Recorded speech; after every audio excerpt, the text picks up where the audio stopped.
Here's tonight's feature, the preferred handicap for Pacers. Rockin' Ron banked over $500,000 last year. Took his lifetime best of 147-2 last August at Mohawk. Bettor's Edge races well at this level week in, week out. Western Joe looks to make it 3 out of 4 at this track high class. They're off, and it's Bettor's Edge gunning out of there. Endeavor with early speed. J.K. Willpower and Ponyta Boy showing up on the rail. 3 across the track around the first turn. Bettor's Edge on the outside. Endeavor is going to look to settle in behind him here around the first turn. Ponyta Boy third. Western Joe going up fourth on the outside. J.K. Willpower's fifth past the quarter.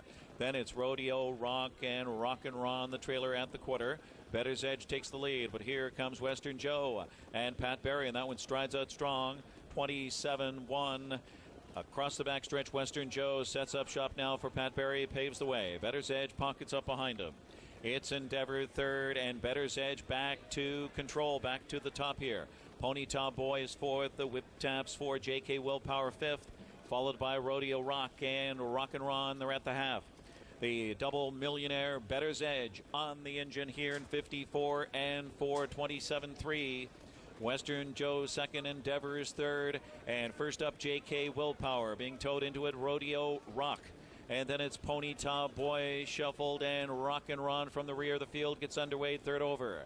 Midway on the final turn, they chase Bettor's Edge. He's got the stranglehold on it. J.K. Willpower up into second on the outside. First over, challenger Western Joe locked in the box, third now. Endeavor is also pinned in. Rodeo Rock carving out a golden second over. Trip fanning out. Here comes Rockin' Ron. He is rolling 122 and 4 into the stretch drive, and it's Bettor's Edge, the one to get to. Western Joe squeezing on through. J.K. Willpower, Rockin' Ron is rocking and rolling on the far outside, and Rodeo Rock between horses. But Western Joe scoots on through. Western Joe, Rockin' Ron, Western Joe to win again. Western Joe does it again. Then Rockin' Ron, who was way out wide. Then Bettor's Edge, and J.K. Willpower, 150. Pat Barry spent the first half of the stretch looking for room, and the second half of the stretch accelerating away from this field. Now 4 out of 5 for Western Joe's, making believers out of a lot of the doubters who were there before. Can't take anything away from Rockin' Ron's return to the races. Very good effort from the back of the pack. Bettor's Edge gave it his best on the front end, but just couldn't match the top two tonight. I mean, Western Joe was just so sharp, Pete, that Rockin' Ron may have been just a little bit short given his back class, but you can't take anything away from Western Joe. As you said, he's now won this preferred handicap 3 of the last 4 times he's taken them on.